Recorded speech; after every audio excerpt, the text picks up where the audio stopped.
Coming up on Rob on the Road, my favorite getaways. We'll bring you some of my top destinations from over 5 years of canvassing California.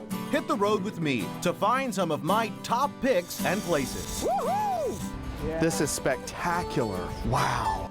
A new trip to the majestic Muir Beach and a look back at exploring elephant seals and this hidden alpine treasure near Lake Tahoe on My Favorite Getaways.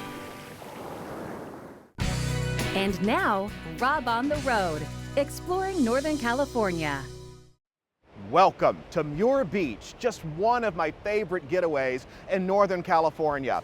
Today, we're taking you to one of the prettiest and most family-friendly beaches in the Golden State.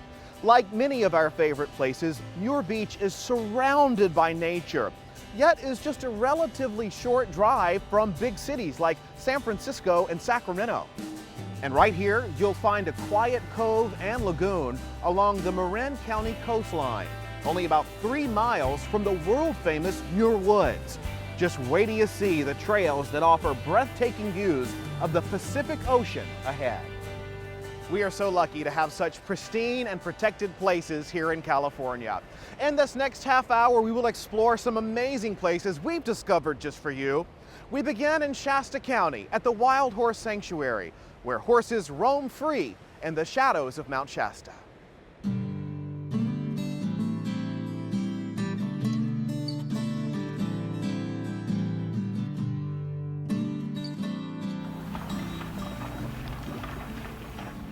I'm whispering today because we're in Shingletown, California, and these are wild horses. I'm here with Diane Nelson, who is co-founder and runs the Wild Horse Sanctuary. Good to see you. Thank you for coming. We, of course, will move if they all start getting a little bit closer, but this is unbelievable, the Wild Horse Sanctuary here that you run to protect wild horses. Tell me about it.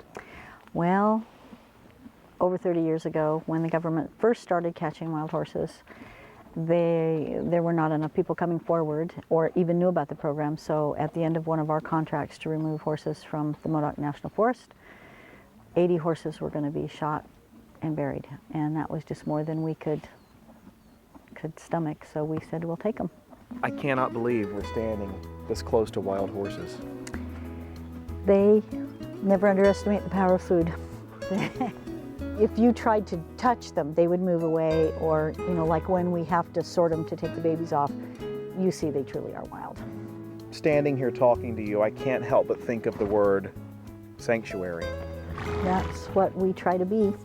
I've had people say that it's as much a sanctuary for people too, though, because in today's hectic world, I think we all would like to be able to have a piece of life like they do, you know, some freedom to be themselves and just enough food. They're not looking for more, they just need enough. And I want to learn to rope and to ride and just ride your pony out there in the hills, and we get to do it here with these guys. You must feel incredibly blessed. I do. I always loved horses, and the idea that at this point in my life I'd be taking care of as many as I have, but I feel blessed to have people who care. Do I see tears in your eyes? A little bit. Like you said, I feel blessed. I really do. I just have always loved them. I don't know why people have a passion for what they do, but I love history. I think about the pioneers, and sometimes I wish I had been able to be one of them. Well, I'll tell you, here at the Wild Horse Sanctuary, you are a pioneer in your own way. Thank you. Diane Nelson, thank you so much. Thank you. What a pleasure. you. This is so cool. I mean, they're just everywhere. They're right over there. What a wild experience. Now a great getaway to a hidden alpine treasure in the Sierra Nevada mountains just north of Lake Tahoe. Let's venture out onto the beautiful Independence Lake.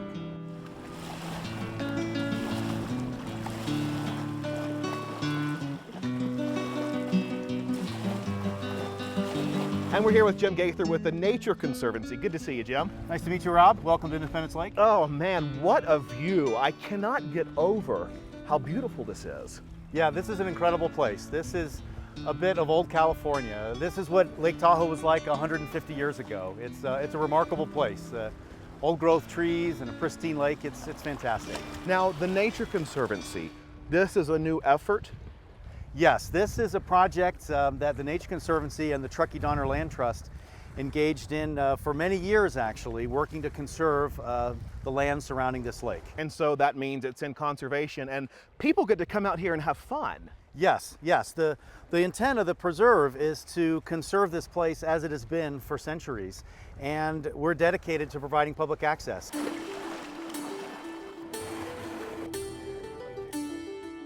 And we just had to get out on the water. We're here with Dave Mandrella, who's the project manager. Good to see you, Dave. Good to see you, Rob. Thanks for taking me out on the water. So impromptu, this is really great. And people can come out here and do this from when to when? June, the July? preserve opens June 26th, weather permitting. Because of the snow. This year we opened July 4th weekend. And we close the preserve November 1st, and that's also weather permitting. And then the boats are out here every other week? The boats and motors are available every other week. The kayaks? Kayaks are available all the time, and we also have pontoons for fly fishermen, float tubes. And for free, that's a pretty good gig. For free, no charge. So what do you think, Dave, when you're out here? I mean, we're just headed to the most beautiful view. Every time I come out here, I just look around and the pristine, the beauty, the mountains. I've been to a lot of places in the world in my career, and this is definitely in my top 5 in lakes. So what makes this so special to you, Dave? It's the high mountain environment, the clear water. It's crystal clear trees, water. Crystal clear water. The lake is 145 feet deep. I can't believe we are at 7,000 feet in the middle of an alpine lake. Yeah, it's one of the highest lakes in the Sierra, and it's 2.5 miles long, half-mile wide, 600 acres.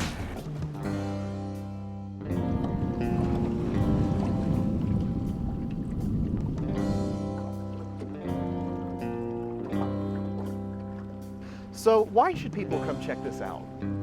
Well, life is short and this place is beautiful. There isn't much like this, and I'm lucky enough to have grown up in California. My grandparents told me stories of Lake Tahoe back 80, 90 years ago, and I just find this is a part of old California, and there's something beautiful and accessible.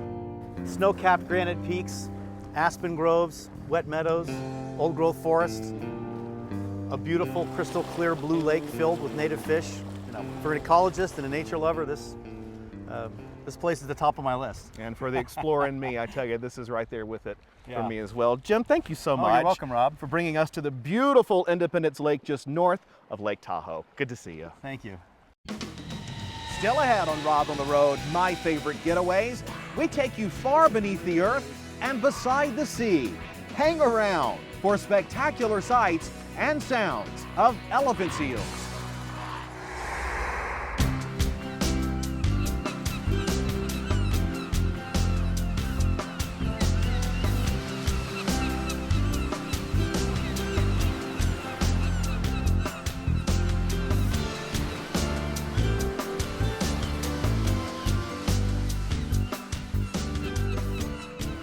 We're taking you exploring and on a beautiful journey today at Muir Beach here with Steve Schaefer. Good to see you, Steve. Nice to see you, Rob. Thank you for having us out here. It's fantastic. I'm glad you're here. What a beautiful day, and you see people walking along, including a surfer. Hey there. Headed out to the beach on this beautiful bridge, which takes us to one of the prettiest beaches I've seen. This beach is magnificent. It is magnificent. This is a community beach, as well as a great getaway and a day trip. It is. I've mentioned this before, but it's a two-faceted place. We have the community, which is a fantastic place for most people who live here. Everybody loves it. Less than 150 homes. 149 to be exact. And then, of course, it's a destination for visitors, which sometimes our goals aren't always the same, but we're able to live in harmony. And you live in harmony right next to each other because the homes are right there. The parking area is right here inside the Golden Gate recreational area. And the word is getting out Yeah, well, I think that's was foreseeable. There was really nothing anybody wanted to do to keep it a secret. I mean, it's a beautiful place. Everybody should be able to enjoy it. This bridge was rebuilt in 2013, which takes you past Redwood Creek. Correct. A beautiful creek that weaves through these wetlands that are also being restored. And you've been able to watch this entire progress. Yes, and actually this creek restoration has been spectacular because we now are seeing this year, just recently, we're seeing steelhead and salmon back up this creek again. This project in 2013 was to really open up in a grander way Muir Beach to a day trip, a getaway, would you say? Yeah, I think that's fair. I think so. It would really be nice. One of the things that's still a problem for the Park Service is that this is a destination for Saturdays and Sundays. It would be nice if there was a way to spread it out through the week more for everybody, for the residents, for the people who come here. It is a little bit of a problem on some nice weekends where there's an awful lot of people here, but then weekdays like today, nobody. It's fantastic. This beautiful location is nestled in the Golden Gate recreational area. We're 3 miles from the world famous Muir Woods. Correct. You can't beat this location. You cannot beat this location. Well, let's show everyone why.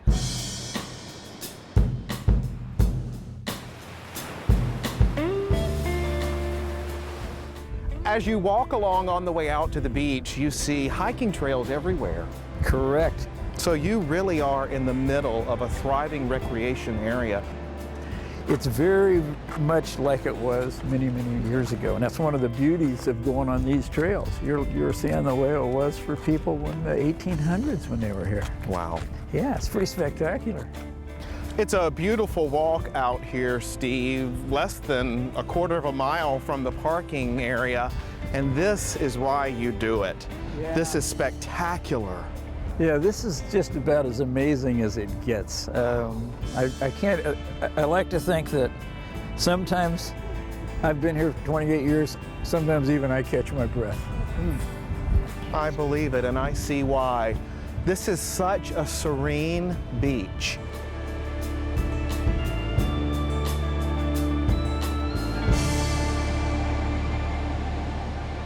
And now you see people just having a ball out here, couples sitting, relaxing. I saw people having picnics earlier, kids playing everywhere. It's a fantastic place. This is a beautiful, beautiful area. I mean, when you turn this camera around at some point and look at this, this isn't a special day, this is every day. This is what it looks like here in our neighborhood. I love what you just said. This isn't a special day.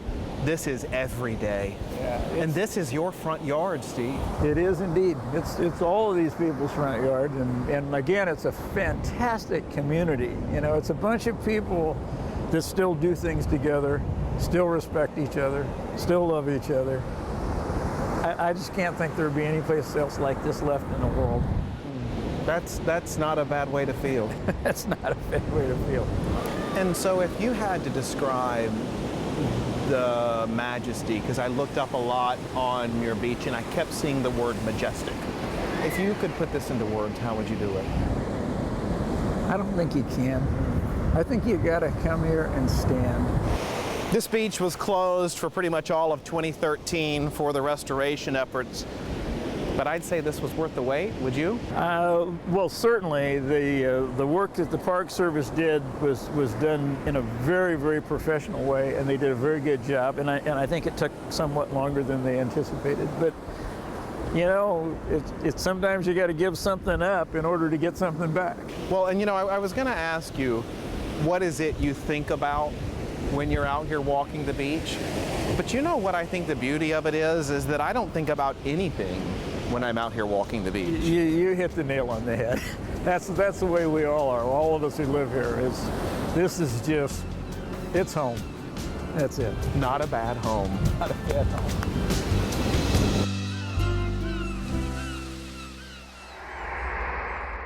Back here on the beautiful Muir Beach, and let's head down the California coast on Highway 1 to Ano Nuevo State Reserve. That's where we'll encounter one of nature's largest and loudest mammals, the elephant seal.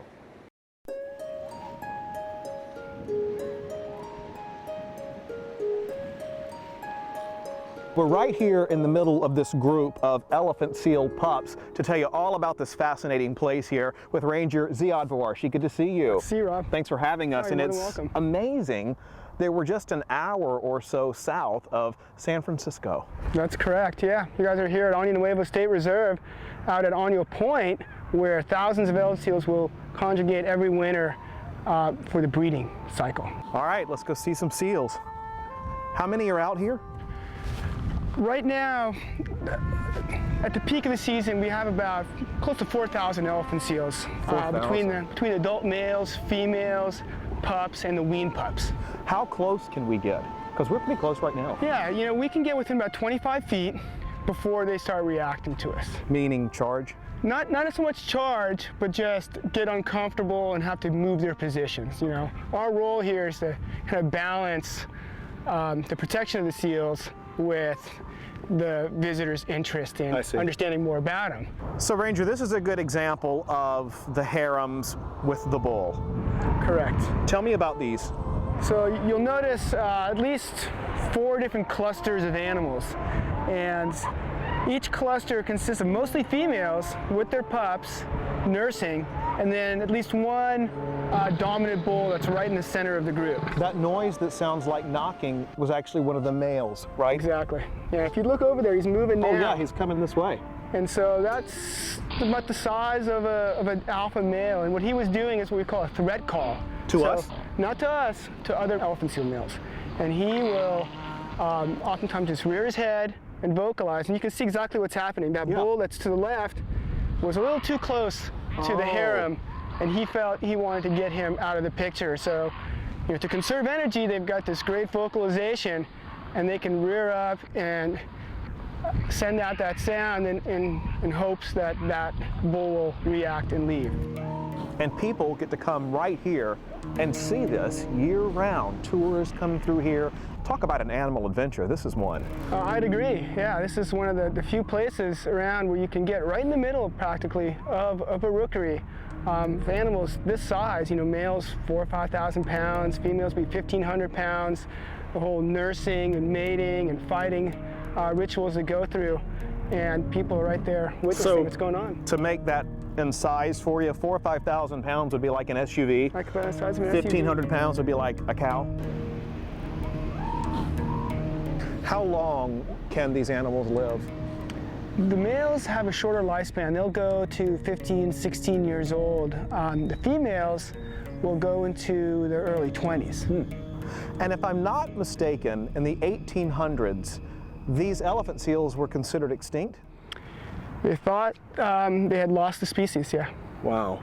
And so they did find a small group on a remote island off of Baja, and from, we think, under 100 individuals, we have now about 180,000 elephant seals.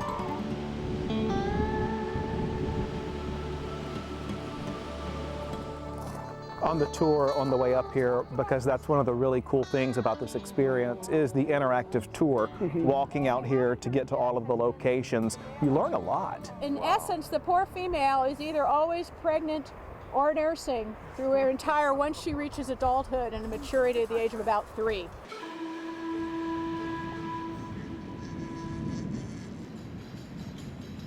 So right here we have a couple wean pups. We'll stop right here and take a look at these guys. And so these animals are anywhere between 30 and I'd say 70 days old. That's it? Yeah. Boy, they grow fast. They grow fast. They're putting on a lot of weight. At birth, they're about 60 pounds, and they nurse with their mom for about 28 days. In that 28 days, they're quadruple their weight. And it's interesting because so many of, gosh, there's a huge one right there too. So many of these elephant seals will go, as you said, halfway to Japan and come back right to the same spot next year. Yeah, that's what's unique amongst this animal. I mean, they're probably one of the longest migratory animals in the world. They'll cover 10,000 miles in a year in that migration twice a year. That elephant seal is looking at us. Should we move? You could probably care less about us, but yeah, we can get going to our next All right, great, let's go. So how fast can these animals run or move? On sand, they can move faster than us. Wow. So I'm guessing at full speed, 10, 15 miles an hour. Now it's for a short distance. really outside of Africa, this is probably one of the greatest wildlife experiences. The birds, there were 350 species of birds inside of here. So it's really kind of the uniqueness, its proximity to such metropolitan area, and you can still get away and experience a wild place. And you see that in the visitors' faces, and obviously the staff is always in awe of the place. And I can't think of any other location in California that you get this type of view. It's one of those places where you go and you forget about everything else going on in your life, Yeah, and I think in this day and age, people need that. And so, more than ever, this place has become popular, and we think it's great. One of the reasons why we did this show is because we wanted to show people that there's so many wonderful things right in your own backyard in California to do. I mean, just look right there. Yeah, absolutely. You got a pretty cool job. That's not bad. It's not bad at all. No, I'll be here for a while. Ziad Boer, she's so good to see you. Oh, Thank nice you to for see having us Thanks here for coming out. at Ano Nuevo State Park. Now a trip to historic gold country to have a little fun at Moaning Cavern Adventure Park. It's in the heart of the Motherlode near Angels Camp in Calaveras County. On this getaway, we're taking you high in the sky and far beneath the earth. Now we're going to head down into Moaning Cavern. Just wait till you see what we show you down these stairs. So Keith, we're just going farther and farther down into the earth. How far do you think we are now? We're getting close to about probably 4.5, 5 stories, and our first stop on our platform will be 65 feet or 6.5 stories below the earth. This is, wow, this is really coming alive. Look at this wall. Now we're entering the main chamber, Rob. Look at that. My goodness. Can you imagine seeing this for the first time? Look at the walls of this cavern. You can see a lot of times your most common cavern formation, Rob, is what we call flow stone, which runs down the wall, building up over thousands upon millions of years. This looks like bacon. And we call it cave bacon with the brown tinge due to the volcanic nature of the past history here. It's absolutely beautiful. The colors down here, I tell you, Keith, are some of the most magnificent colors I've ever seen. Yeah, they're phenomenal. They're phenomenal. You never get tired. You see something new every time I come down. Keith, what is that big thing right there, that big blob? That, Rob, is our largest and probably one of the largest you ever see stalagmites, approximately 500,000 years old. The miners gave it the nickname the Cave Igloo, and it's one of our most popular selling postcards that we offer. But if you look at it, it is actually the height of a 2-story house. It looks like Chewbacca. A lot of people have said that, Chewbacca. A lot of people have said cave gremlin. A lot of people have said mushroom. Okay, now what's up here? Now this very, very thin and translucent, beautiful formation up here is what we call our angel wing. It looks like what you would think angel wings look like. Yeah, it's about 140,000 years old. And the reason the light shines through it is the lower edge is about the thickness of 2 potato chips put together. My goodness. Very delicate formation. So tell me where the name Moaning Cavern exactly comes from. Why Moaning? Well, moaning because the cavern, thousands of years ago, before the staircase, before the visitor center, there was just that single opening that people knew of that, we showed you up at top. And what was discovered over the years is there were some holes that water flowing in very fast, acted like a water drill over a long period of time, drilling out those holes. And as water drips in those holes, you get this plunking effect. Early Native Americans were able to hear this moaning at various times, depending on the water flow. I bet that was scary. But there are afternoons you can walk to that 65-foot platform, or early morning, I should say, lean over, and you can hear the boom, boom, It boom. still moans. It still moans today. The cavern is still moaning. We're really gonna do this, huh? Yes, we are, Rob, and you're gonna love it. You told me that recently a 93-year-old person did this. 93-year-old person zipped for her birthday. Well, if she can do it, we can do it. Welcome to the launch tower. Wow. Look at the views. Isn't it gorgeous? What do you look at when you go down this thing? If you keep your eyes open, then you're gonna see As you go down, what a lot of people do is they look, you know, with two lines, they get to race one another if you have a partner with you. And they try to make a fun little race out of it. This looks beautiful. And I'm not trying to freak out or anything, but I am completely freaked out. Well, I will almost wager you, Rob, that once you finish, you're going to say, that was really no big thing. All right, I'm trusting you. It's the ultimate adventure. Okay. All right, guys. 1, 2.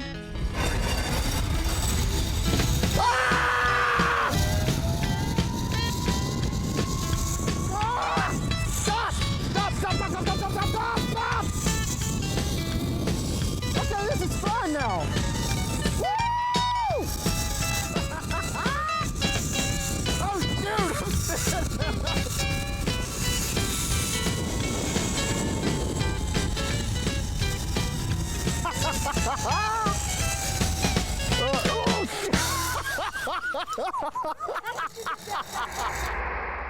What fun! Well, I hope you've enjoyed exploring some of my favorite getaways, but remember, there are great escapes all over the Golden State. Find your fun at robontheroad.org. We'll see you next time.